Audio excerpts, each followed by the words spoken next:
Okay, how we doing, everybody? I'm going to take us through day 2 on Mesoamerica. The first day was on a civilization known as the Mayans. Today we're looking at a group known as the Aztecs. Okay, so our do now questions asking: is death necessary to renew life? Well, the reason why I asked this question because in the Aztec civilization, the Aztec civilization was known for making human sacrifices. So for them, they felt that they had to make these sacrifices to have the sun god bring sun or the rain god bring rain. So let's take a look at the first exhibit. We have a little geography here. And it says, according to the map on the left, in what modern day country was the Aztec Empire located? So you have to look a little closely here.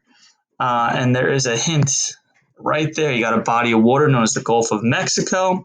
And there we have it. So the Aztecs were known mainly in Mexico, whereas the Mayans, they were a mix of like Mexico, Guatemala, Honduras, Belize.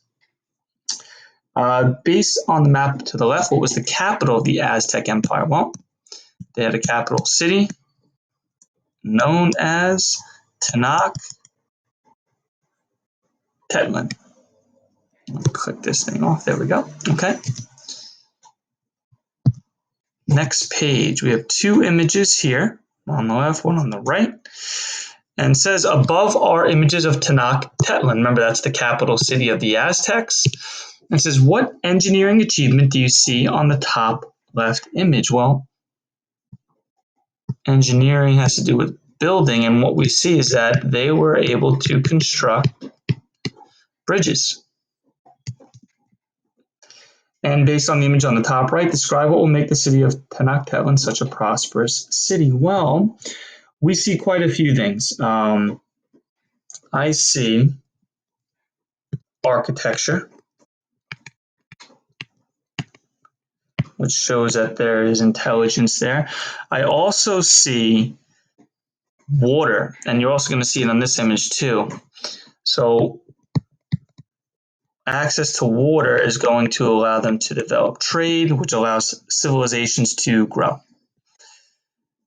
Okay. So question 5 says, according to the top left primary source, why was Cortez impressed when he arrived in Tenochtitlan in 1519? So that's referring to Hernando Cortez.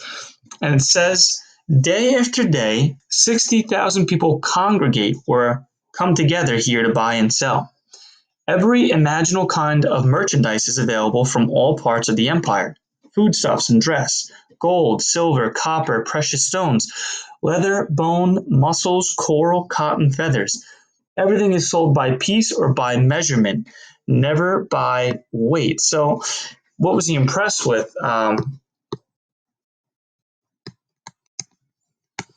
He's impressed by the variety of goods and also in the organization of how the sales are made.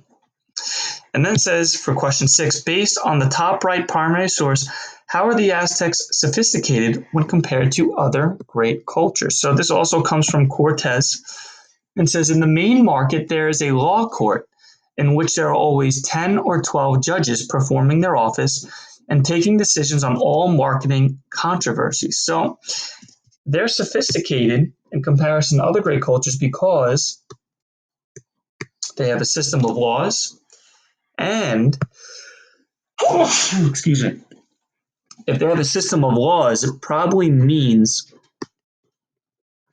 that they have a strong central government leading the way. And then the final page, Exhibit C, what is going on in the picture to the left? Well, kind of comes back to our do now question. We see human sacrifice is being made. You see him holding up the guy's heart. He's got a knife in his hand. And what god were the Aztecs honoring? So you have to look closely here, but what we see here. It's the sun god.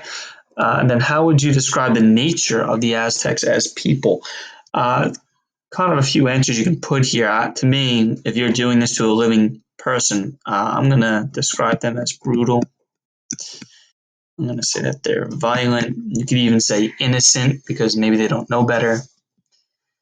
And then question 10, we're using the image to the right here. What stands out to you about the architecture of Tenochtitlan? We saw this with the Mayans. We see advanced intellectual capacity here. And then how do you suppose the great architectural achievements of the Aztecs relate to their strong religious values? Kind of a tough question here, but I want you to pay attention to these buildings here. They kind of also resemble pyramids, but look at the size of them in comparison to some of the other buildings. I'm going to say very religious, and they probably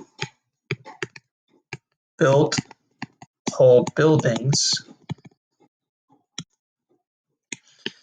to be closer to the gods. And then Exhibit D, let's look at the question. It says, who became crowned the emperor of the Aztecs in 1502? So it reads, eventually the Aztecs' need for an ever-expanding empire created problems for them. In 1502, a new ruler, Montezuma II, was crowned emperor. Under Montezuma, the Aztec Empire began to weaken. For nearly a century, the Aztecs had been demanding tribute and sacrificial victims from the provinces under their control. Now, with the population of Tenochtitlan growing ever greater, the emperor called for even more tribute and sacrifice. A number of provinces rose up against Aztec oppression or abuse. This began a period of unrest and rebellion, which the military had to put down. Montezuma tried to reduce pressure on the provinces caused by great demands for tribute payment. He froze and reduced the number of government officials, but resentment or anger continued to grow. Then, as domestic problems simmered, another threat appeared, the arrival of the Spanish. So, for this one, we have Montezuma II. If you guys ever go to Mexico, advise there to not drink the water. You'll most likely get very sick, and they call that Montezuma's Revenge, a reference to the leader here. Why were the provinces or the controlled territories of the Aztecs causing problems? Because Montezuma increased, they called it tribute. Basically, it's taxes. He started collecting more taxes from them, and he also increased the amount of sacrifices. And then 14 is a good question. It says, after domestic, meaning internal problems calmed down, what new external or outside threat posed a problem for the Aztecs? Well,